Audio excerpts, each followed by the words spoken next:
contact information for both the Arch National Resource Center and the Family Caregiver Alliance. This slide may not have been on the original PowerPoint slides that you were sent in advance, but it will be archived with the webinar in the next few days. So you might want to make note of at least those web addresses so you can access both of our resource centers for further information in the future. This is just the second in a series of topical webinars that Arch will be offering under this AOA grant in our effort to promote statewide lifespan respite systems, as well as to help expand respite capacity and accessibility in local communities. Lifespan respite is all about collaboration, and our efforts will be to help states and others interested in respite identify new partners, new ways of providing respite, and new ways to generally make respite more accessible to families across the lifespan. We also plan to do this through providing more information to the public through our respite fact sheets, through our issue briefs that we hope will be helpful to respite providers as well as state agencies, policymakers, community organizations, as well as I said earlier, family caregivers. But before we get started, I did want to point out that because of the large number of webinar participants, and as Emily stated earlier, I did want to reiterate, your phones have been muted and will remain muted for the entire presentation. Again, as Emily stated, if you have questions or comments, please type them into the box that she showed you on your toolbar. If they're related to your ability to see or hear the webinar, they'll be addressed immediately by Emily, our facilitator. But if your question or comment is related to the program itself, there will be time at the end of all of the presentations for these questions, and Emily will be reading them aloud for us and having the presenters respond. If we don't get to your question while we're still live, we will respond to your questions via email following the webinar. In addition, if you're not able to stay for the whole program or you have colleagues that could not join us today, the webinar will be archived at the Arch website within a few days. And you'll be receiving a follow-up email that will tell you how to connect to the archived program. I can't tell you how thrilled and delighted I am to see such a huge response to the issue of faith-based respite. We're expecting over 300 participants to join this webinar today, and I think this represents a tremendous need that we all have to keep searching for and to keep finding expanded respite options for the family caregivers in our country today. I also think that it reflects a need to address some of the critical barriers to respite that still remain, including provider shortages that are extreme in some areas and for certain populations, as well as respite affordability issues, especially as public and private state, federal, and local resources have been drastically cut in recent years. It only makes sense for a variety of reasons that we're going to learn about today to turn to the faith community to help us out in this area. At the same time, as we hear about these wonderful volunteer efforts, and I think it's important that we realize that while volunteer efforts are an important part of respite capacity building, that while they may be lower cost, ultimately are not free. There are costs related to recruiting, training, supervising, and keeping volunteers, and running meaningful programs for care recipients, and administrative costs. And we're going to learn about some of these issues today also. But ultimately, the programs that we know about are providing trusted, accessible, and responsive approaches to more respite options. And so we do need to include them in our solution to overcome respite barriers.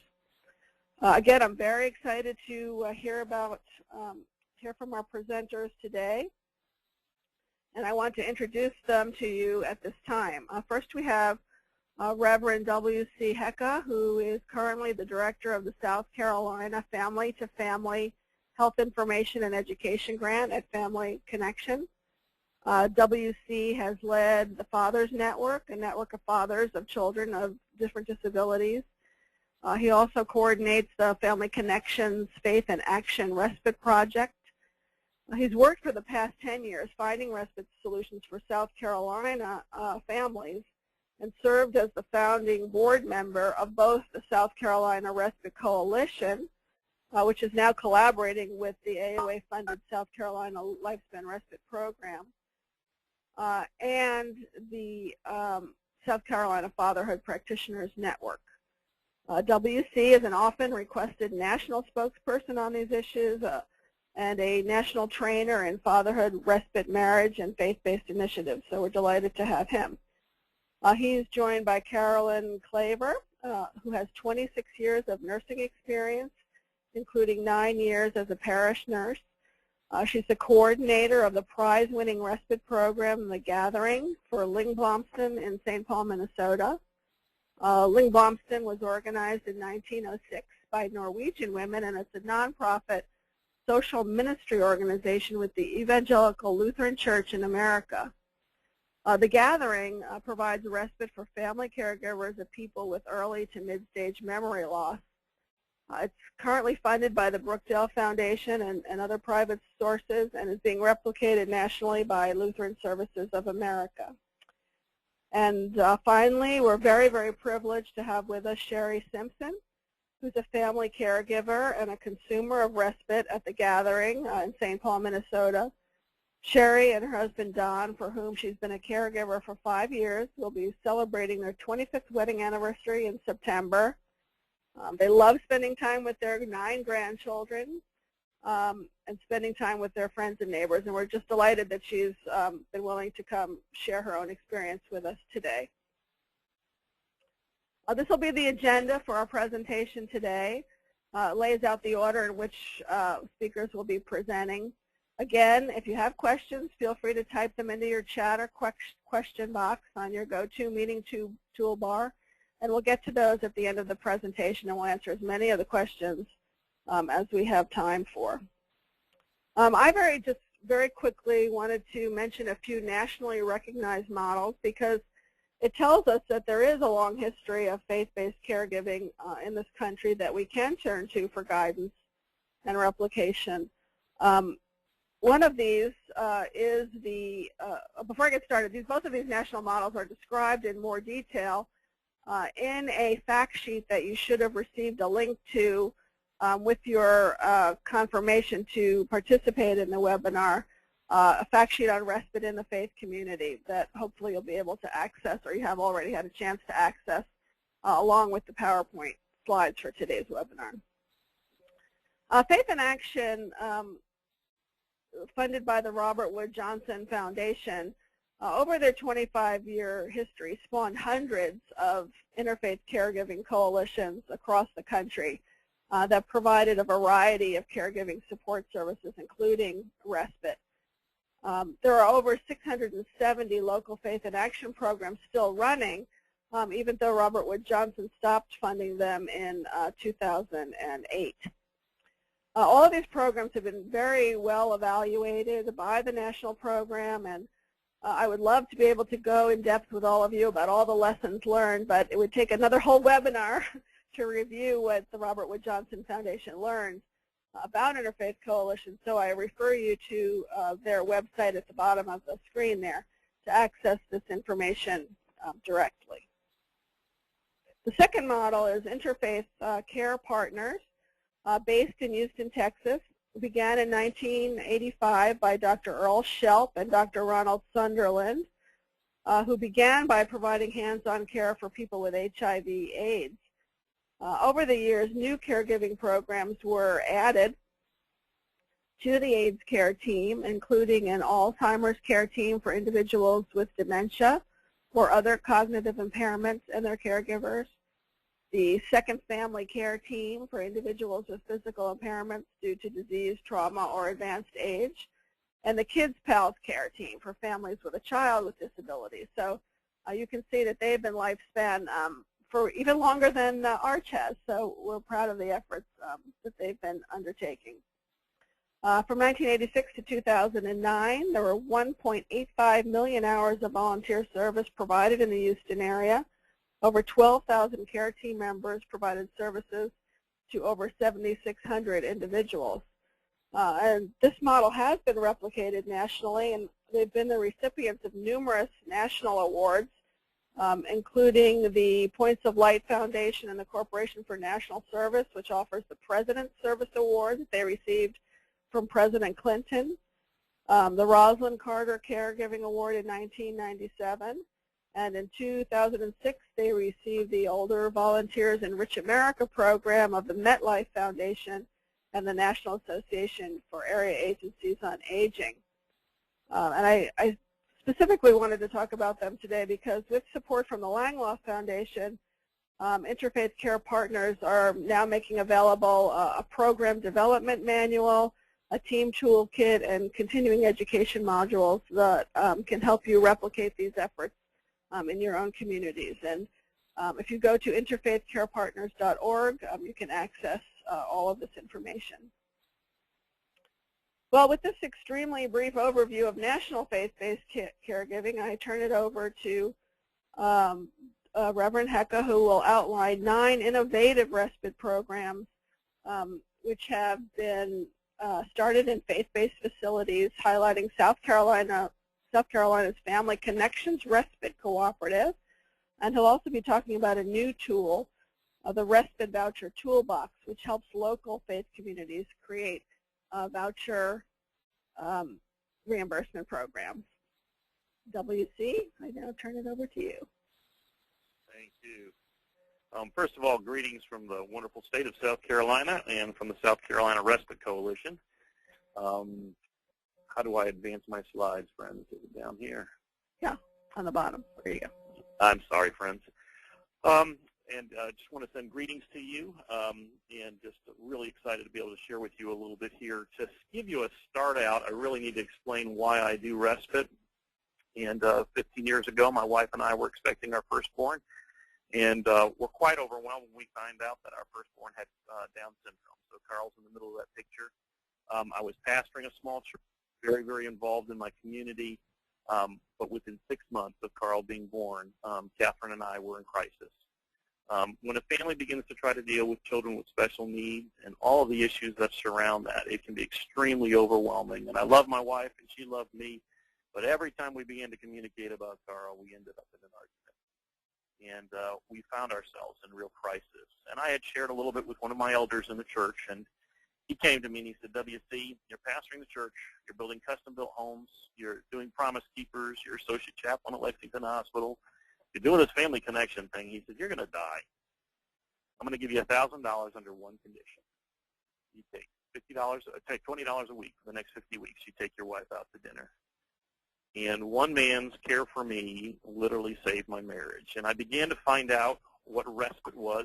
I couldn't even spell it at that time. I didn't know what in the world it was. But I found out that if I could get a break from the caregiving responsibilities for my precious little one and spend time with my wife, we were able to save and restore our marriage into a great way where we're doing marriage workshops today. So the little guys had huge impact on me, and respite is something that's very dear to our heart. When we start talking about respite in the faith community, you have to understand that churches have had a major shift. When I say faith community, too, because I come from the Christian faith community, I often say churches, and I should say faith community, so I apologize if it slips out of church. But faith communities have had a major shift. I remember my grandfather sitting on a street corner, literally on a soapbox preaching. Today, you won't see that. Today, we see that faith communities have shifted in their methodology. We used to bring people in through the front door through our messages. Today, we bring people in through our programs. And most people attend a faith community because they have something wonderful for their children, or a music program, or something specifically that's targeted for an issue that they see a need within themselves or their families. So really, that's a major shift. And understand that people are coming to faith communities because of programs. Faith communities know that they must serve their communities through programs. So the first thing to say, why the faith community? You got to understand their heart for doing it. Faith communities are doing things because of compassion. It used to be great preaching, it used to be great programs, but now it's because they want to serve. And I get more out of my volunteers often than I can get out of paid employees, because they're doing it for the right reason. They're doing it for their heart. I've got a dear pastor friend, Eddie Guess, and he says compassion. to come along with a passion. Compassion. That's pretty close to the Greek to me. And that's really what it's about. People are doing these things because they choose to want to serve their community, and that motivation can be huge for you and your community. Second thing is to think about a wealth of volunteers. You know, state agencies, state governments saying, how are we going to survive? We've got to get more volunteer involvement. But they're scared to go to the #1 volunteer coordinators in their communities. Those are their faith communities. A local pastor will run a whole program within a church. Music ministries, children's ministries, youth ministries, counseling, all based on volunteers.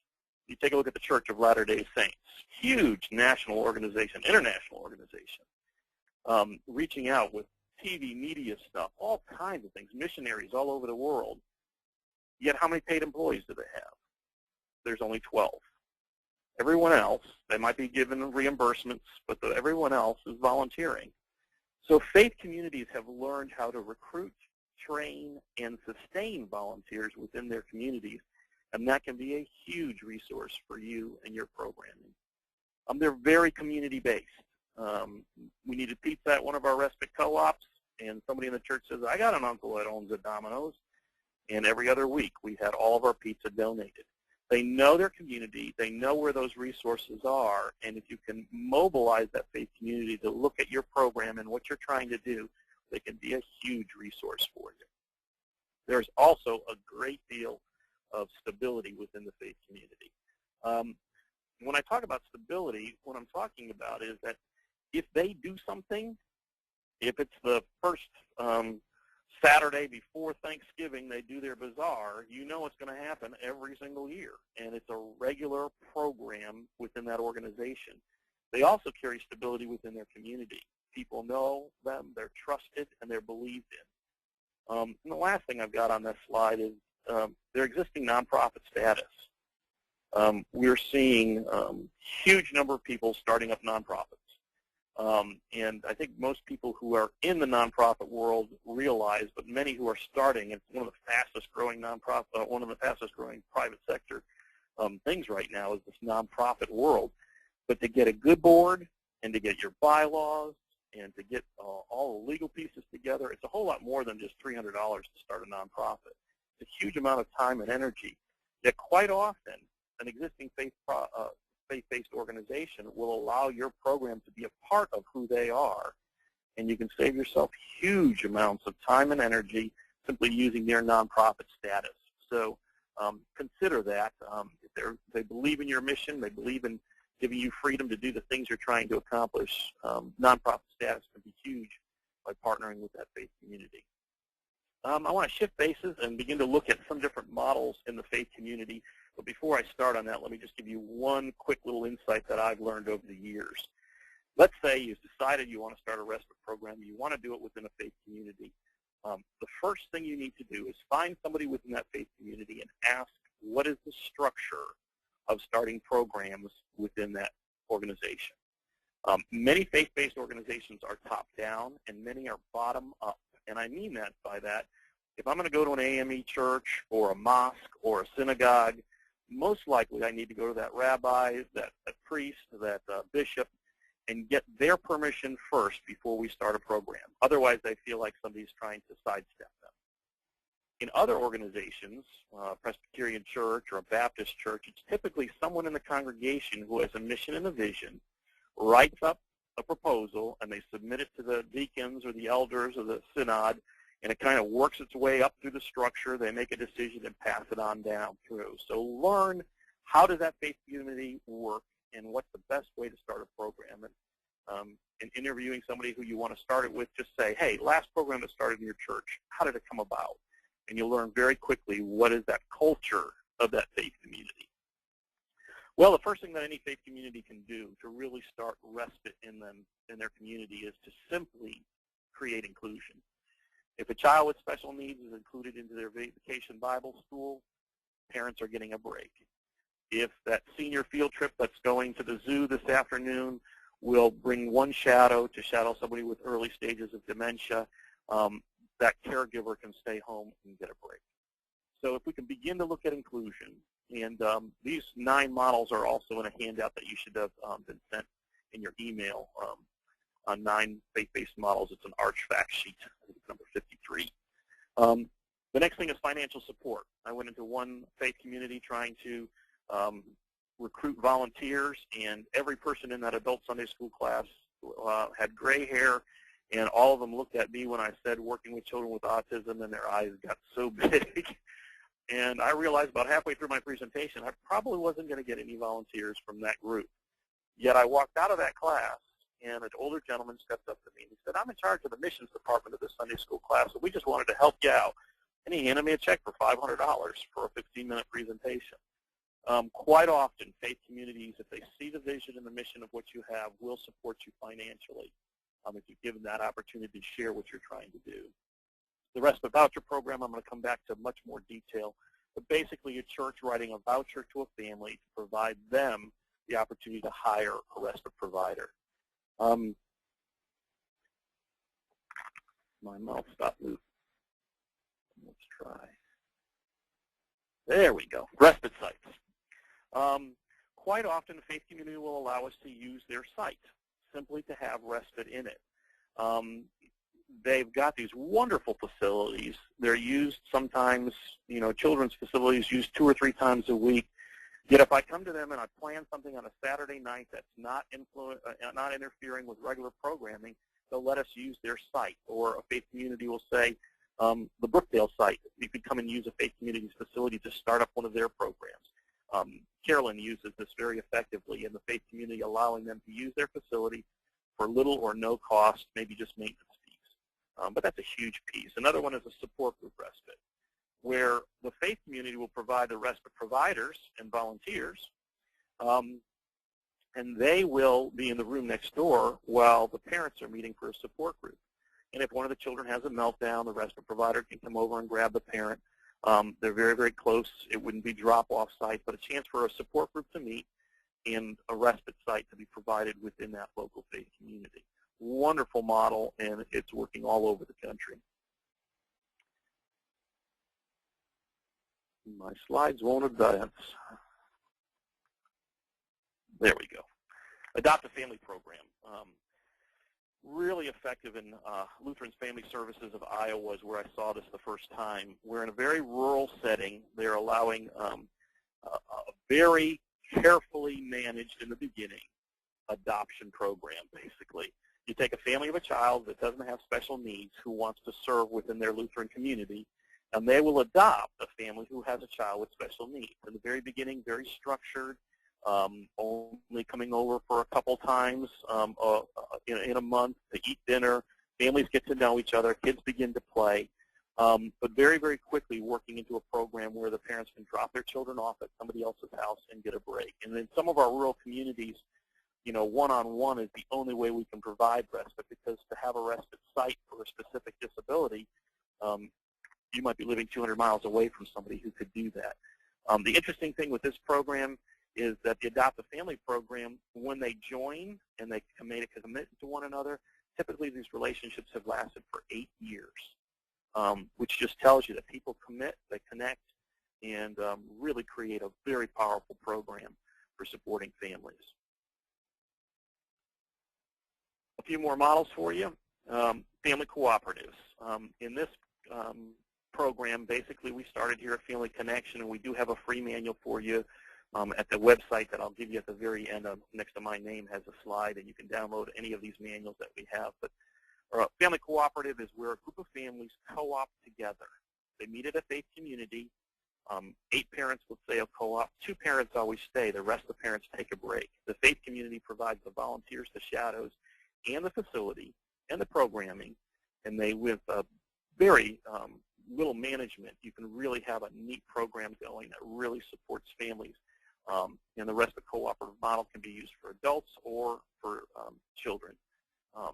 Really, and I should say this too, I keep mentioning children, and Carolyn's going to probably talk more about adults. All of our models, whether her model or my model, can be adapted for either children. And just because we're saying children or adults, please understand that we are lifespan in our hearts. Lifespan respite is what we do and breathe. morning time out. That's just basically where parents would come together, have their kids play in a play group, but that moms can get together and have a break together and spend time and get some respite just by sharing with one another. Care teams, highly effective in faith communities, creating teams around a specific individual who might have a disability or early stages of Alzheimer's. Powerful, powerful models. Trained respite providers. We had our local disability and special needs board was frustrated because they couldn't find enough providers. I recommended they send a letter out to their local churches. So they sent out to 66 churches and had 33 people respond willing to volunteer to become respite providers and go through the training. Now, they actually ended up getting paid a minimal amount because the program had funding for it, but a wealth of volunteers if you simply request within that faith community. And the last one is just collaboration between respite, faith community, and other programs. We had parents come together at a faith community sharing about how frustrating it was for their children during the summer who had special needs, who did not have any to go. So a church, a Parks and Recreation Department, the Special Needs Board, and a youth teenager group came together and created a summer camp for 2 days a week throughout the summer.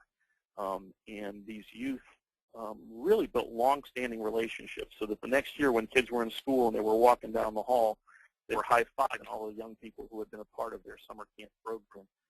What a wonderful model. So let's spend a little time talking about respite benevolence policy, and this is the thing that I think is an absolutely wonderful project. We've given you a little toolkit for it where you actually have the respite benevolence policy, and you can follow along with that if you'd like to, or and also a tool that's called Finding Caregivers and Respite Providers. When I've talked about folks with respite for years, the biggest issue that we've seen is, hey, how are we going to fund this thing? Well, contributions given to a fund receive a tax deduction, and it is a way of raising support and funding for a program. So if a faith community would choose to create a benevolence respite fund, basically, where funding could be put into a program, the congregation provides no direct services. They're simply giving a voucher to that person, that family member who needs it, whether it's an adult or whether it's a child with special needs. Then the family does the hiring and the training of the respite provider.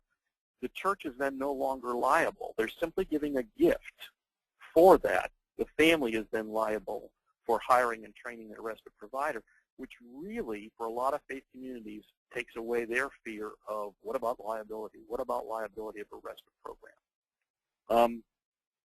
The funding is used then to help hire that respite provider, and that parent's going to have to train that person.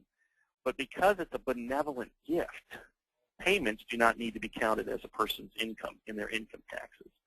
So we really take care of our big problems, which is funding a program, liability of a program, and then messing up somebody's income levels because we're giving them too much funds in a respite program. So there are 8 quick policies. Oh, that went too fast. 8 quick policies. I'm trying to back up on my slides. Oh, too far. Sorry, friends. I hate technological issues. There we go. First of all, you need to define what respite is, and you need to define that it is a necessity in families. Our federal laws allow us to give benevolent gifts to individuals, but it must be a necessity within the family. So if the faith community is willing to say that respite is a necessity for families who are either caring for someone, and that break is essential for that person's mental health, for the caregiver, you got to have some kind of a policy that states that in the first place. You need to decide your criteria, who's going to be served within your program. You may just choose families of children with or adults with Alzheimer's. You might just choose children with autism.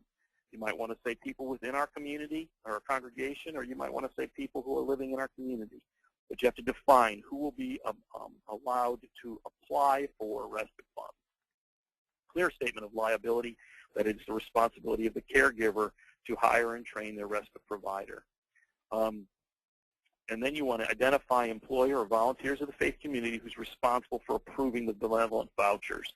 Some groups want to use a committee. Some groups want to make it as fluid as possible, where only one person makes the decision, and once a month the committee reviews those decisions, and just to create some form of accountability. But you want to create the mechanism of who will approve and under what standards will they approve. Typically, someone writes a letter saying, I need respite, fills out the respite form, and that person makes the decision.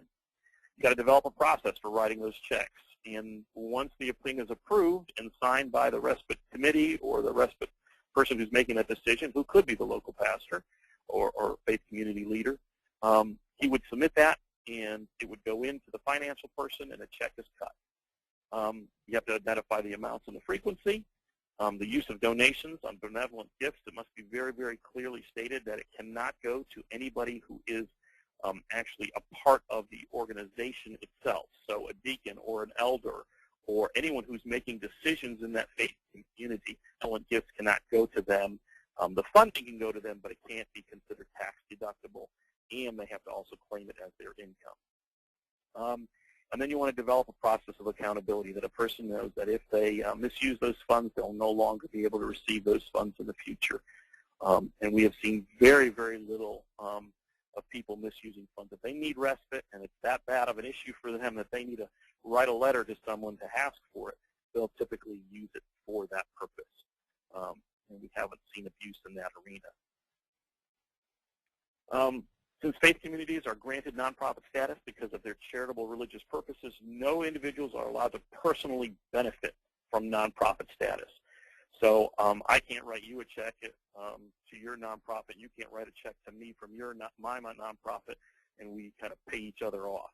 So what you have to have is people must know that when they give a gift to a nonprofit, that the funds going to that nonprofit can be used by that nonprofit any way it so chooses, and that funding cannot be designated for a specific individual. It can be designated for a program, but not for an individual.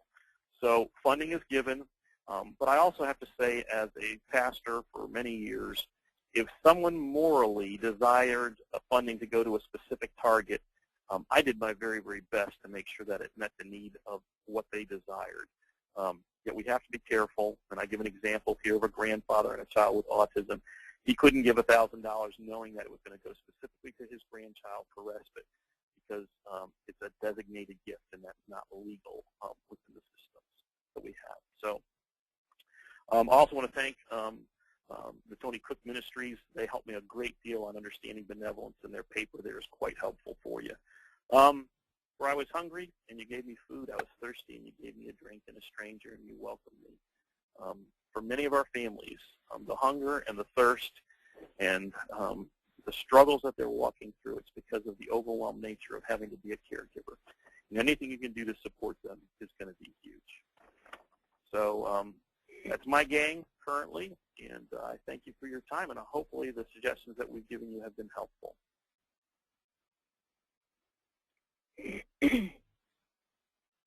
And I pass it over to Carolyn.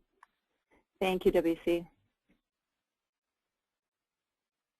Well, I'm excited to be able to tell you a little bit more about the gathering today.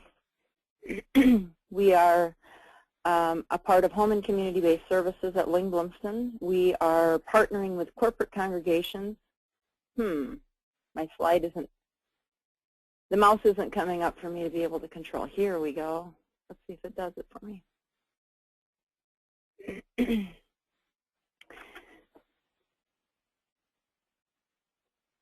All right.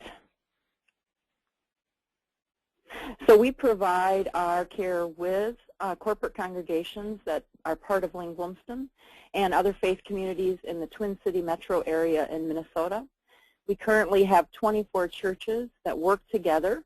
There's 200 volunteers. They help to provide the financial support for the gathering, as well as the groups of churches that work together make group decisions on their gathering as well.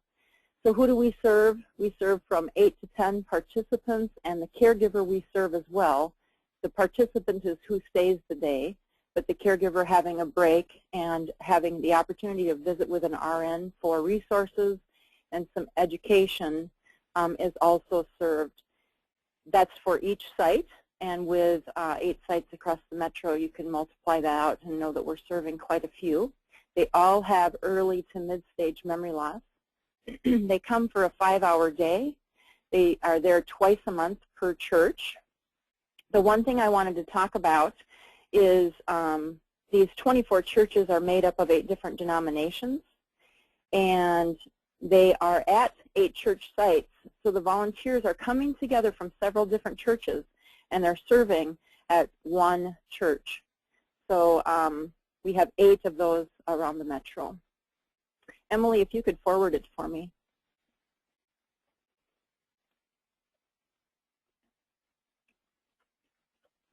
All right, and why are we doing this? The churches are, as WC said, very trusted in the community. They often have space that can be utilized for respite, and these volunteers work with just an incredible purpose. Their mission is different than if they were a paid employee. Through ongoing education, these volunteers are called. It's a part of their faith journey, and they do provide an absolutely amazing amount of flexibility, patience, and planning. How did we start? In 2000, the gathering grew out of our care team, and the Como Park Block Nurse Program came forward and asked, do you have any volunteers that can help with caregivers in the community? We went to one of our churches in the area, St. Timothy Lutheran, and asked, and they came on board right away. Within a month, they had a program opened. Continuing education continued thereon after, and it's grown into what it is today. What we didn't anticipate initially was the enormous amount of self-esteem boost that this was going to provide with the quality of care for our participants. It is a great marketing tool for us to talk to caregivers. It's difficult for us to market this and say the caregiver needs us, because some of them will say, actually, I don't. But if we tell them how much we can do for their loved one, many of them will say, how do I sign up? So on the next slide, we're going to talk about, in 2004, the state of Minnesota recognized the gathering for being a creative approach for meeting needs of frail elderly through the collaboration that we have with our agency and the community churches. At that time, we also helped a county in Minnesota, Anoka County, start their own version of the gathering. They are not memory care specific. They do all types of adult caregiving. Last fall, we did a survey with our volunteers, quite extensive, 3 pages, multiple questions, and they gave us an A- for how we support and educate and mentor them. That means we're not perfect. We have things we still need to do, but it also means we're pretty close to being on target for giving very quality care.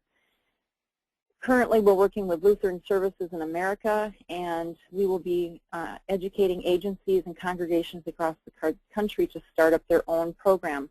With that, it will be called First Circle Friends. I want to talk about our volunteers, because our faith community volunteers are key to our program. Without them, we don't have the hands to do the work. Right now, there is 2.25 FTE that work with our gathering program. We have about 200 volunteers, and we have just over 200 participants and caregivers. So over 400 people to manage by a small staff. Obviously, our volunteers are huge. They receive a 4-hour training, which includes memory loss communication techniques. That's very important in the program we do. They also are educated on activity planning for people with memory loss. If they're going to be a lead volunteer, they go through an additional 4 hours of training, and they learn best practices so that they can safely run that 5-hour day. That's important for us to be addressing risk management for the churches doing this. They all receive a quarterly continuing education so that we keep them up on the latest in memory care practices for early to mid-stage. They're trained on the current statistics because this is a grave situation. It's a very serious situation for our caregivers. Memory loss and caring for them at home can be difficult, and this helps our volunteers to get on board with the mission that we have.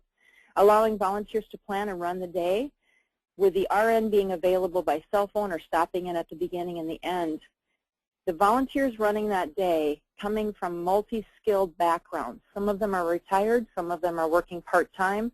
We have professionals. We have a variety of people that are helping to provide a very quality program. The in-kind partnerships that we have, the faith community provides the building, the rooms, the kitchen, the bathroom facilities. There's staff that helps with setup and other facility issues that come up, our snow removal in Minnesota. But the faith communities also provide the volunteers. We also have churches involved that don't host, but they're helping provide volunteers, and they're helping pay for the partnership dues with Lyngblomsten. These dues also help pay for criminal background checks, volunteer lunches, activity supplies. And thirdly, Lyngblomsten's involved providing the staff of registered nurses and a business specialist so that we can contribute to a very quality program. The group respite costs include a variety of ways to be creative to keep these costs down. If we actually charged for what we're offering, it might not be affordable. We have one volunteer for every participant. We have a morning coffee and home-baked goodies that are delivered. There's lunch provided. Some go to places like the Minneapolis Institute of Arts or some other museums and local areas, so sometimes it costs to go on field trips. There's stipends for speakers. There's activity supplies. Right now, Lyngblomsten has a cart of about $2,500 worth of supplies that they can check out and use. And we just need to recognize how much, when you're doing this in kind, it makes it affordable. The funding comes through different, particularly our foundation, but other foundations as well. And if it weren't for these, it would be difficult for us to continue to grow. There's past grants that we've also had that have been critical. Our first was through the state of Minnesota through a community service development grant. And even though grants can be a lot of work, they can be a lot of reporting, you definitely grow and learn a lot from grants, and you actually can often become a better program because of the grants. We right now charge a $45 fee. There's a sliding scale fee available. One of our county works with us on alternative care or waivered services. This is through Medicaid, and in the state of Minnesota, they can also grant to those that they feel are in need. Our churches, it's not on here, but I want to bring up the point that our churches also pay a partnering fee to be with Lyngblomsten to help defray some of our expenses, such as training and some of the supplies we purchase and our mileage. We put on a lot of miles going out to sites. Even though it is a small fee that we charge our churches, it is necessary as it brings a different level of commitment and it brings a value. If this was free, it's very difficult sometimes in a partnership to recognize the value. Keeping volunteers motivated is something that I also want to talk to you about. That's key. You're not paying them a paycheck. You're not giving them financial benefits. So you really have to work very hard on the other ways. Verbal appreciation continually, because you do appreciate them. The caregivers with tears in their eyes appreciate them. The participants through hugs appreciate them. We come together twice a year where we do growth and celebration. We have a special program and continuing education and special food. We answer their questions as quickly as we can. We are available by cell phone. Our phone numbers are printed on the back of their name tags. We want to get to them as quickly as we can so we keep them satisfied. We equip them to do great work. These continuing educations we feel are critical, and the volunteers appreciate them very much. These volunteers use their gifts and their strengths. There's retired teachers, engineers, nurses, social workers, psychologists, doctors, dental hygienists, medical assistants, you name it. Home engineers, they all come with skills that make this program very diverse and wonderful. We do ask them for a year commitment on their job description. Many will serve way beyond that. One of our pastors in our consortium has made the comment that as a service to the community, the gathering utilizes volunteers. He's impressed with the outstanding dedication. He sees the gathering as one of the best services that they are involved in. One of our families talked about their father, how extremely isolated he is with his memory loss.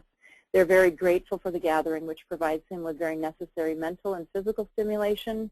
It's enormously helpful in maintaining his mental alertness. It also helps with alleviating some of his depression. It means so much to their mother. It's a blessing to their entire family. So when you're caregiving for an immediate caregiver, it's not, there's a ripple effect. You're often also impacting a family. One of our lead volunteers said that we are inspired by the devotion of the caregivers. They're doing it 24 hours a day, 7 days a week. It motivates us to continue to provide them with much-needed respite. So why support family caregivers with respite? They are the backbone of our country's long-term care system. They fill huge gaps in our health and long-term care systems, and they do need our support. I'd like to introduce you to Sherry Simpson. She's a wonderful mentor with an honest approach for other caregivers journeying alongside her with memory loss. Her husband is so fortunate to have her advocating for him. Sherry? Yes. Thank you. And hello from sunny Minnesota. And I want to also thank the panel for asking me to be a participant. And as was stated, Don and I will be married 25 years in September. We are a blended, happy family, having 4 children and 9 beautiful grandchildren.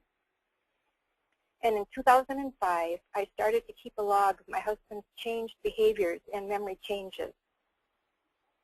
I asked my husband to tell me about the changes that he saw in himself.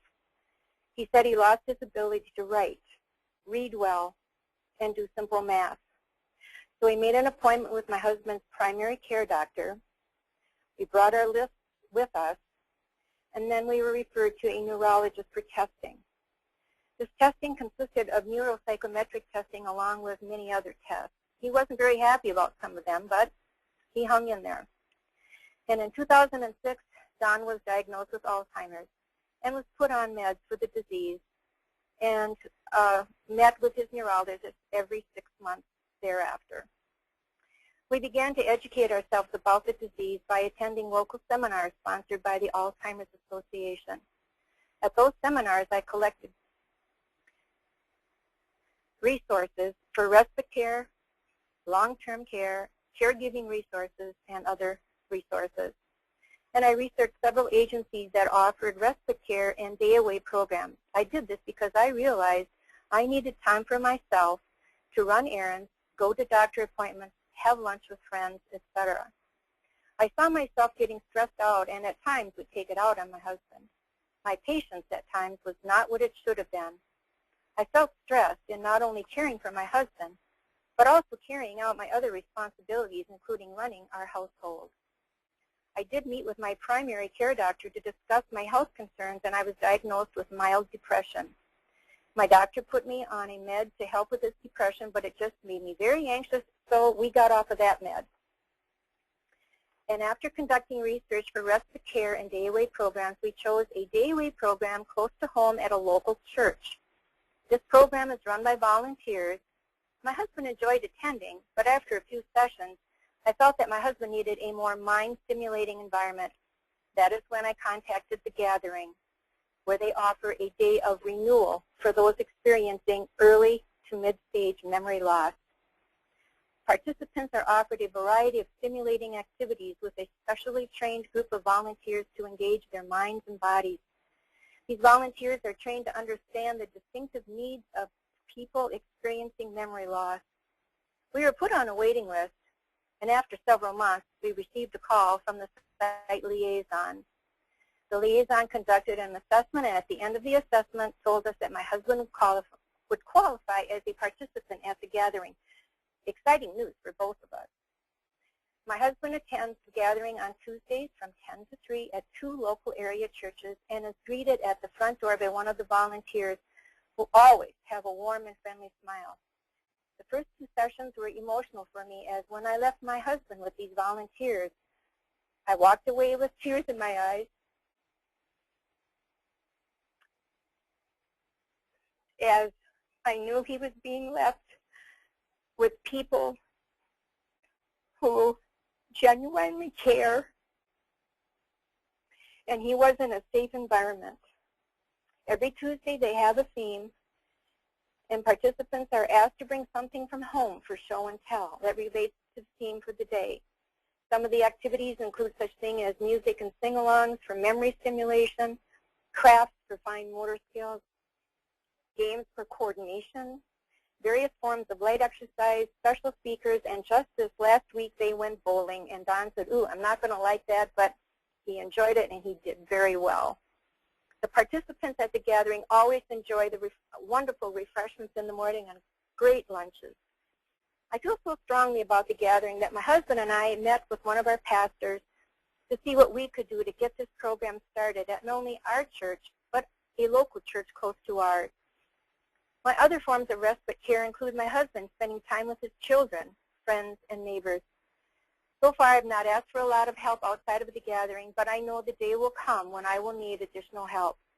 We have been interviewing agencies that offer respite care in the home. Some of the rewards I give to myself, well, sometimes I buy flowers. I did join a golf league, and just this last week, I joined a tap class. During which time, then, when I'm out doing my special things, my husband can spend more time with his family, and I've also contacted a respite care company that will be coming in to spend time with Don. I do attend a support group the first Tuesday of the month while my husband is at the gathering in the same church.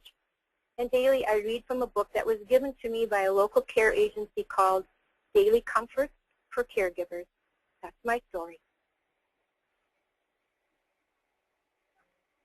Thank you so much, Sherry. And to all our presenters, this is Carolyn Claver's contact information if you'd like to get more information from her about the program. We now will, if we have any questions that any of you have typed in, we'll spend a few minutes going through those. Emily, do we have any questions for our presenters? Yes, we do. The first one I have is, how do you receive funds for respite care? Is that directed to anyone in particular? WC, possibly? Finding funding is always a challenge. There is some grant funding, and it's important to begin, I think, at your state level to find out what is actually provided. Some state agencies, at least for families with kids with special needs, some of our aging organizations do have small amounts for funding for respite, but they're usually pretty minimal, and there's not really a great source for it. That's why we've really been encouraged and excited about looking at, just faith communities creating these benevolent funds. We've also been able to tap into funds through family foundations and local grants. But anytime, you look at a grant, you think, oh, $30,000, that's great. All of those take reporting, structure, and systems have to be in place. And if you're a brand new nonprofit, you really want to make sure you have your ducks in a row when you're beginning to look at grant funding. Yet they are a wonderful resource for you. Typically, the family foundations are the easiest things. The easiest funding stream that we have found is just private donations. That if somebody believes in you, knows what you're going to do, and you give them some good accountability, those private funds, which in some cases they're not asking for any accountability, they're just ready to give you a check to help you. It makes it so much easier in the beginning stages of starting a respite program. I hope that's helpful. Does anybody else have any comments on that one? Nope. Anyone else? Next question. Next question I have, this person says that they're responsible to vet agencies sending caregivers into homes for listing in a resource database. Their criteria now requires licensure. How can we vet faith-based caregivers to assure safety, privacy for our clients? And they said this question has most to do with vetting those volunteers who would go into client homes.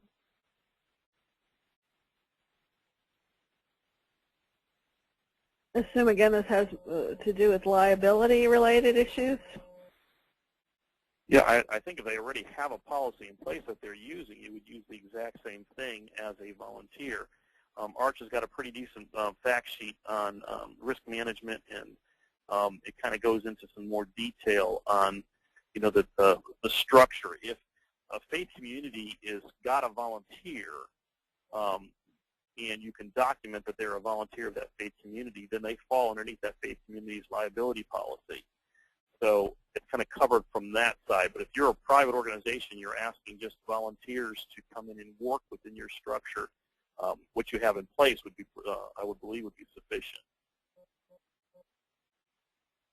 Carolyn, have you had to deal with that issue at the gathering, or similar issues related to volunteers? And if I'm understanding the question correctly. Well, what I understood was that the person that's working with a veteran agency requires licensure. The gathering is not required to be licensed in the state of Minnesota. We're a group respite. And any families that we work with that require a licensure, we steer them towards an adult day. Adult days are terrific. We can't replicate what they do with medications and wound treatments.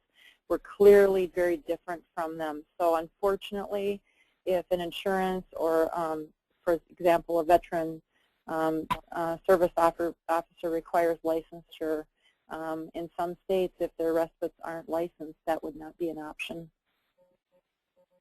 I have, however, I will say, I have written letters to long-term care agencies and written up my nursing care plan on an individual, and we have had long-term care insurances cover our respite day. Huh. That's interesting. Good. Well, if that didn't answer your question, whoever asked that, please feel free to type in a follow-up or send us one via email. Emily, are there any other questions?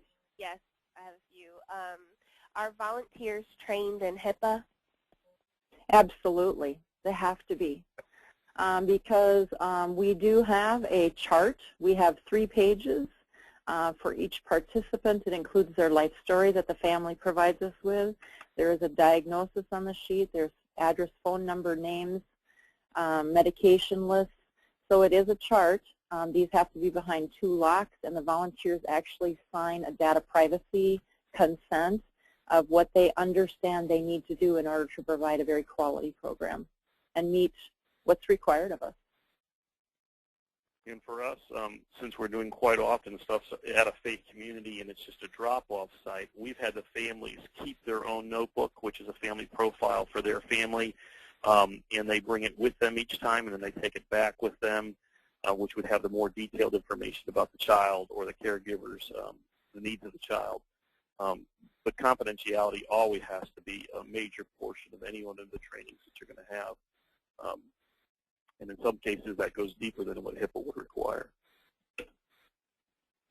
That's very true. If I could add to that, that is a big deal because we are in faith communities where people have known each other potentially for years. It's out of sincerity that they quickly ask, how is so-and-so doing? Because they heard from somebody that they were in your program. And in order to keep yourselves accountable, you have to be honest and say, you know what, I cannot give that information. I can't even tell you if they're in the program. You need to ask the family. Otherwise, you run the risk of people not attending because they heard you tell too much. Yeah. That was a very good question. And great answers. Go ahead, Emily. Next one I have, who's being charged the $45 weekly sliding scale fee? The $45 is charged to the caregiver, and $10 of that goes back to the church to be able to help for the lunch for that participant and some activity fees. If they can't afford the $45, then we look at different factors to determine if they can be split down to $35 a day or $25 a day. Another one related to that, how much is a church charged to participate in the respite program? If they're a corporate congregation, which we have over 30 that belong to Lyngblomsten, they are charged $400 a year. If they're a non-corporate congregation, and we have some of those as well, they're charged $600 a year. And another one, what is the donation by churches? I don't know if that is. The donation that they give is they give their space, they give their volunteers. They are having, sometimes if they're a hosting site, they might have their church office administrator who gets asked questions occasionally. Their copy machine might be used for running copies of something for 8 participants. So that's the type of donation.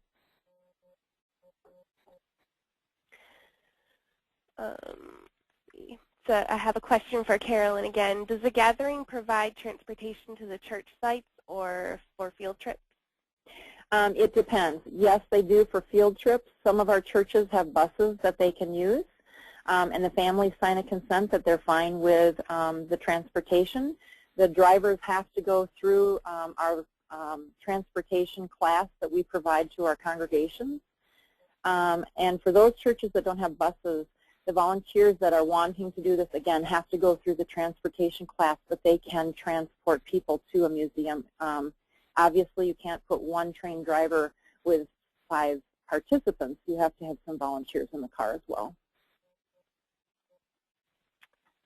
Okay, let me see.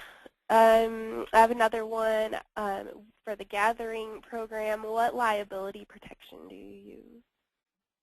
Well, the liability, again, it's in a group effort here. The church is providing the site. If someone were to fall, it goes on their health insurance or their insurance that they have for their site. All of the volunteers go through criminal background checks and interviews and reference checks as a way of being safe for them. But this is a church run with Lyngblomsten providing as much as we can for them to be in best practices. It's up to the church to follow those things. But we work very hard because we want this program to last many, many years to come. Carolyn, this doesn't really relate to the question, but you mentioned something, and I think it's important for folks to know. Criminal background checks are very important, but quite often those references are more important. Criminal background checks do not carry nationally. So if somebody has done a crime in Georgia and then they come to South Carolina, it's not going to pop up on your criminal background check. So it really is important to really go back to those references. They can be a key piece.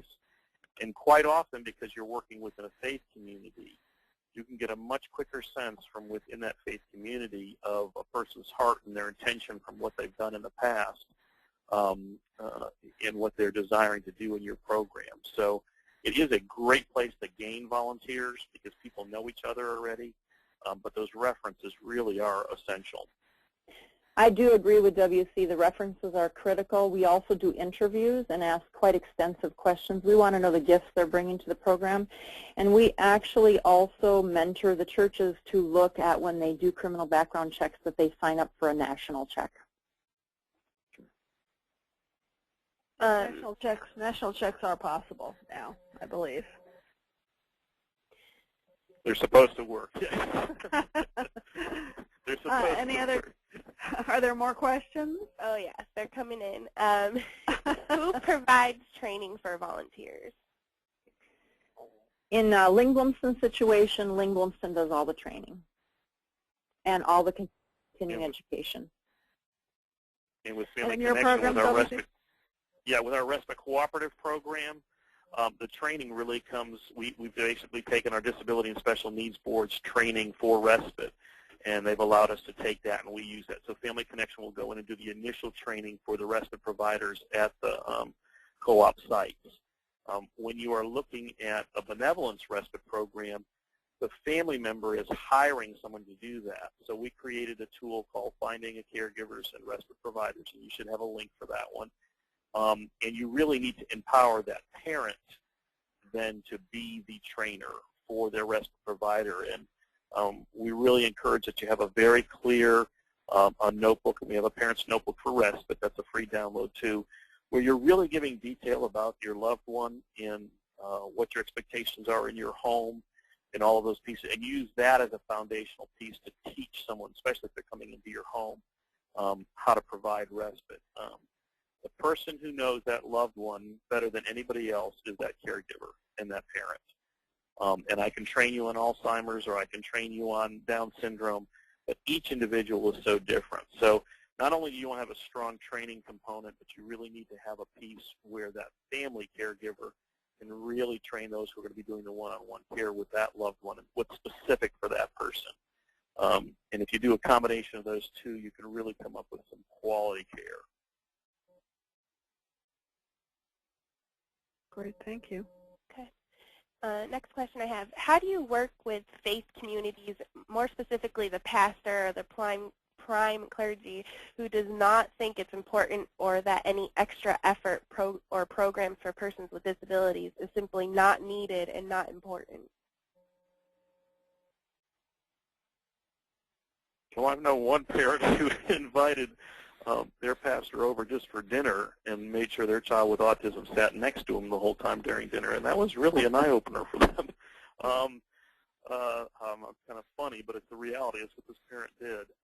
It is hard for people who don't catch the vision to get the vision, and a lot of it is, it takes time, it takes a lot of education, and it takes giving them the opportunities to see what our world is like. We've done the same thing legislatively, where we've taken individuals with disabilities and brought them to our legislators and let them hang out for a while. Carolyn, you got any suggestions on that one? Well, I totally agree with WC, and my experience with being a parish nurse for 9 years before doing this job, I will tell you, most programs like this do not work if the pastor's not on board. If they're not telling from the pulpit to their families how critical and wonderful their program is, it usually doesn't have the success. So in the beginning, you need to spend a great deal of time explaining, educating, like WC said, and persevering. If it requires you to go to caregivers in your community, in your faith community, and ask them to go sit down and discuss, as Sherry did, she spoke from the heart and she had tears. If they can tell that pastor what is going on in their life and how badly they need a break, you really need that to be in place to get this started. It's critical. And then once you've got them bought in, you know, they might be, well, we're not quite sure about it. It might be the elders in the church might be reluctant.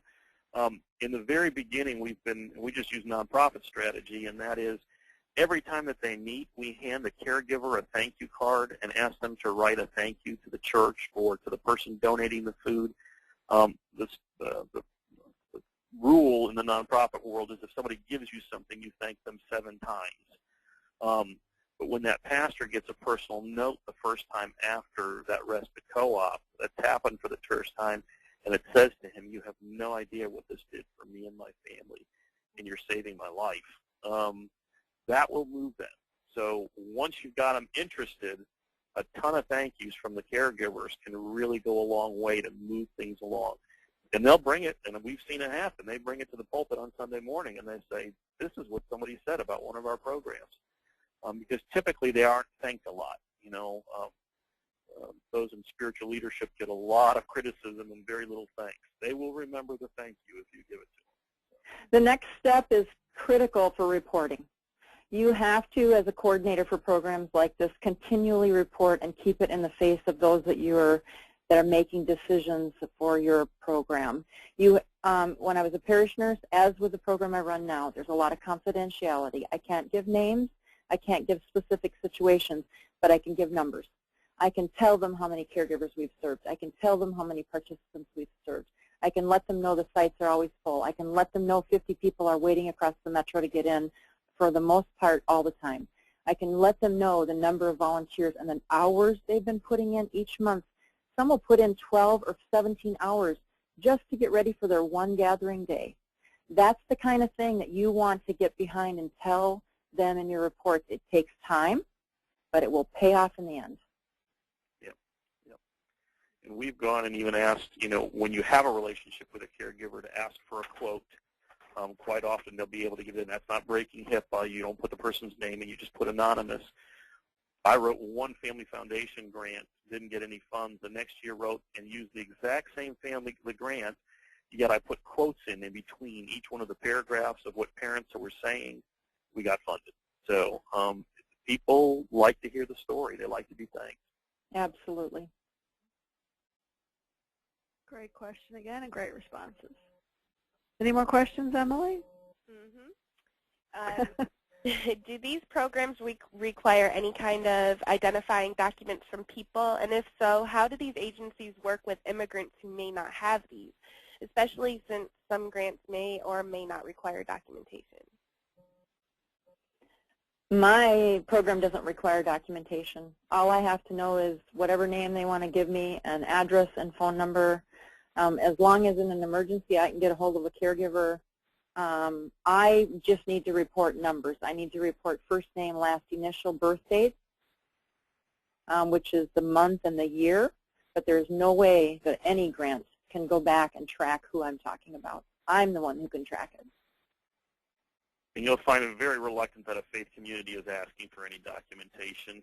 I mean, if you're going to come visit at my church, I'm not going to stop you at the door and say, you know, have you been to this country legally? So it just doesn't happen, and I think it's got a totally different mentality when it comes from a faith community because our heart is simply to serve.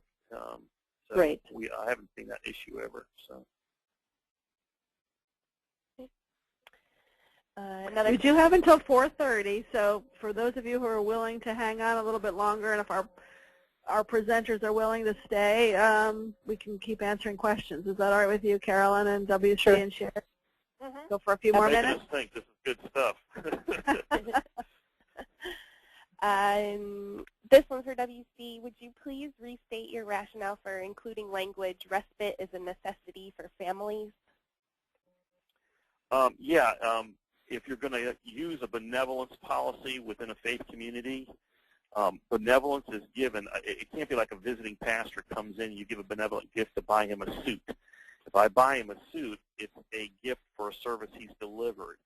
So it has to be clearly stated that it's for benevolence. And for benevolence, it can only be given for what is considered a necessity for an individual. So it's been typically thought of as food, transportation, housing, you know, someone to do their dry cleaning or their cleaning, using a laundromat. That's typically what a faith community uses their benevolence policy for. And most of us have, you know, a policy in place. My church gave me $50 to give to any person who would have a need, but I didn't have to go back through the board for permission to do that. So typically, faith communities have a benevolence fund set up, and that funding is given out. Well, if the faith community will agree that respite is a necessity for that individual, then it can also be given as a benevolent gift. But you have to make that decision, and it has to be in your policies. You want to have that in there. So if the IRS ever comes back, you can say this fund was given for a necessity, which is respite. And anybody who works with caregivers realizes that respite is a necessity for the mental health. And there's plenty of documentation on that, on the importance of respite and why it's so essential for caregivers. I hope that answers the question. If not, email us again. So. Okay. Next question, is there a support group component specifically for the caregivers associated with the respite care support? We're a part of the Brookdale grant out of New York City, and they ask us to have support as a part of it. We provide it everywhere we can find volunteers. Our Alzheimer's Association does a terrific job, but we need to provide the volunteer to go through their training to have an Alzheimer's or a dementia support group on site. Where we're not able to provide that volunteer, for all of our sites, we provide a caregiver a calendar every month. Their gathering days that they come, because if they come weekly, we want to make sure that's very clearly designated on their calendar in red. In black are all of the support groups we queried through the Alzheimer's Association within a 10-mile radius of that church. So there's evenings, afternoons, mornings, weekends, you name it, it gives them options of where they can go for support. And when we have them at our gathering sites, they're very successful. Takes a little while to get them off the ground because you've got to get the trust of your caregivers first. But once word of mouth spreads amongst those caregivers that it's a real valuable group, it starts to grow.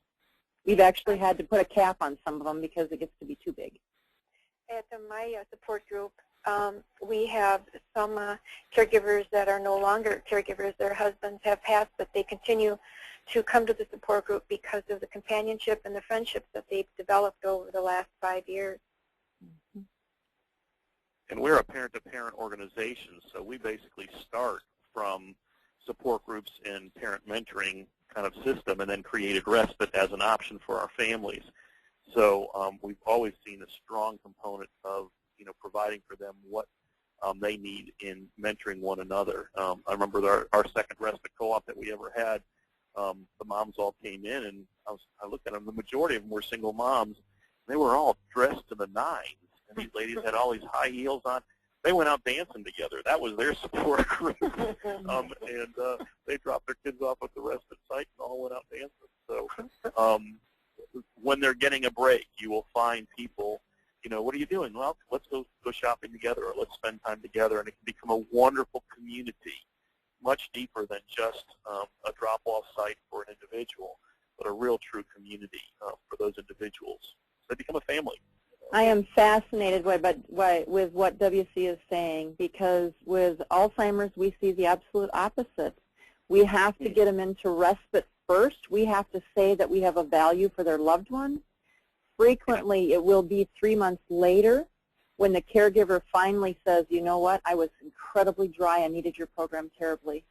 When we tried to sell the program to caregivers on, you need to come to us, you're in dire need, we've got to help you, many of them pulled back and said, no, I'm doing fine, and we lost them.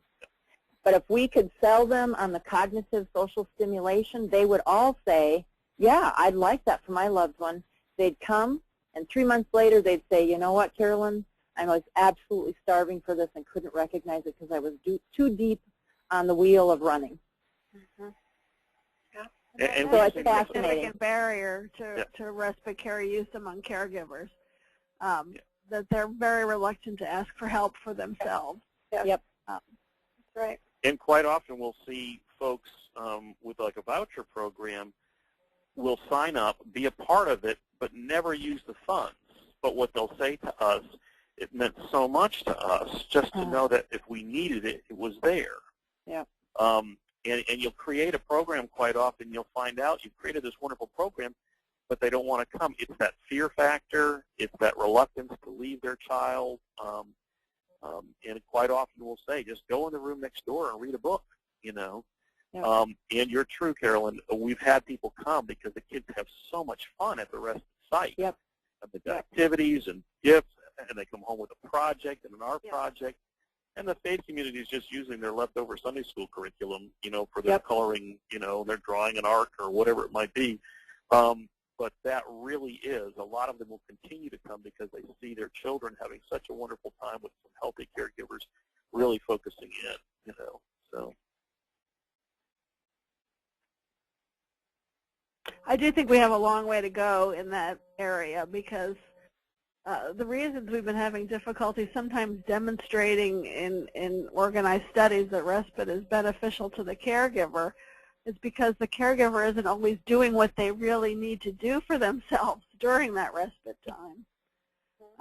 That they're really there because they want that meaningful experience or that safe experience for the person they're caring for, and they're not really thinking about what is it that I need to do with this time. Yeah, I've got to be honest. You know, we started 3 respite co-ops, and I was running all 3 of them, and then finally I phased myself out of that position, and my son was attending one. And the first time that I had to drop off Carl and leave him, I was reluctant. Yeah. And here I had developed the program, trained all the staff. I knew them. I knew he was going to have a great time, and my wife's grabbing my arm and dragging me out the door, saying, "Come on, you need to leave him." And I'm like, "Yeah, but." It's hard for us as caregivers in that role to release. Yet once they get away from it and they see that they become a better caregiver because of that break, it's gold for them. It's gold for them. I'm absolutely agreeing with WC. One of the things that we do is ask the caregiver to stay the first half day if they choose. And because of that, there's a transition, and we have well over a 95% success rate of people staying. Good. Great. Any other questions? Of course.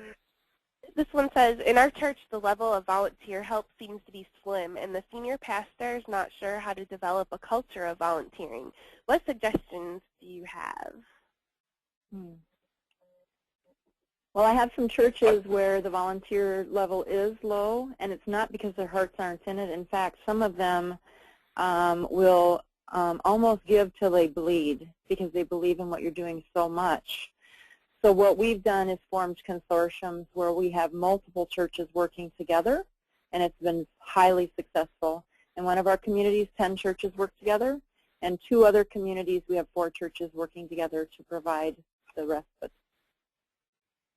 And I think sometimes when one congregation sees how hard another congregation is volunteering, they want to step up to meet that same level.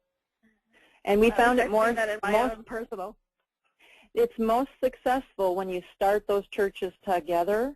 It's harder work when you bring on churches later. Not that it can't work, and we've had it work. But when you start, we started 10 churches together, and it's hugely successful. Not as much work as when you bring other churches on later. So it's very much, you know, I think all of our churches see an ebb and flow. There's times when we have more volunteers than others. And if you combine churches, you hope that they don't hit the same ebb and flow at the same time. Yeah. And you have to understand the culture of faith communities. Some faith communities are very eager to network with other faith communities. Others are very individualistic, and that's just who they are. So you kind of have to go, again, back to targeting your population and who you're trying to reach, how you're going to reach them. If it's a very, very closed church, what I will typically go in is I just tell them, I'm just a franchiser. I'm going to come in, do the training, help you get the Respite site up and going, and then I'm going to get out. I'm not asking for reporting. I'm not asking for anything. It's your ministry. You take it on. I'm just here for technical support. And quite often, if they see that, they'll take it and they'll run with it. You know, it really depends upon that faith community and how eager they are. But if you're looking at a faith community and it's really hard to pull up a ton of different respite providers, well, then maybe a benevolence program would be an easier a shot for them, because it really just takes 1 or 2 volunteers to oversee some checks. So look, and those 9 models that we gave you that Arch created years ago on respite, they start from very, very simple to really, really engaged and really taking a lot of time and energy and management. So you might want to start with some of those first earlier ones. And we've also seen where we've started just a real simple program, and then all of a sudden the volunteers within that church are going to the deacons and saying, hey, I work with this kid on Wednesday, and I mentor them at their house. Could we invite them on Sunday if I shadow them? You know, and your volunteers begin to change the culture of that faith community. They're the ones that begin to shift them and say, this is something that we need to do. And when it's somebody from their own congregation standing up and speaking about it, now you've got something that's going to move that congregation instead of just me being an outsider with an idea. Absolutely. WC is right on. I believe that the gathering is having an impact on the metro in the Twin Cities, having the ripple effect of 200 volunteers understanding in detail early to mid-stage memory loss. And if they tell only 2 people, we now have 400 people across the metro, or 600 or 800. We are making a difference by doing it and having them do word of mouth. I think one more question, and then we'll have to wrap it up. And I'll remind people, if you don't get a chance to ask your question, please type it in anyway in the next 5 minutes, or email us. You can email me at that address that you see up on the screen. But we will take one more question right now. Okay. Do the respite programs work in conjunction with children's services in your city or state? How does this work with their legal constraints? If they're saying children's services, I'm assuming they're talking about child support, or I'm not sure which service they're referring to, but if it's like our state, it would be Department of Social Services, and it's a case. They have very, very clear restrictions. Foster parents can only have other foster parents who are licensed to do child care for their individuals. So yes, there would be definitely limitations on that. Where me as a parent, I might be very, very eager to go to a faith community and use a drop-off site. For some folks, if that child's a part of the state, I don't want to use the word ward of the state, but if they're under the state's supervision, they're going to have much tighter restrictions. Isn't that the case, Jill? Pretty much across the nation. Yes, yeah. And it's going to vary from state to state dramatically also. Yeah, yeah. It's interesting. Sometimes the more rural our state, we understand building each other's barns, and we have a little bit more freedom. If you have a much more metropolitan area, people are much more closed and a little bit more protective. So that's kind of the culture you'll see even within rural settings and non-rural settings. Well, that's all the time we have today, but thank you all very, very much. Thank you very much to our presenters, to Sherry, our caregiver, who so graciously offered her story, and to all of our our listeners out there. Thank you so much for your time, and please visit us at www.archrespite.org for more follow-up information. Thank you all very much. We'll see you next time. Thank you all. Thank you. Thank you. Bye-bye. Bye.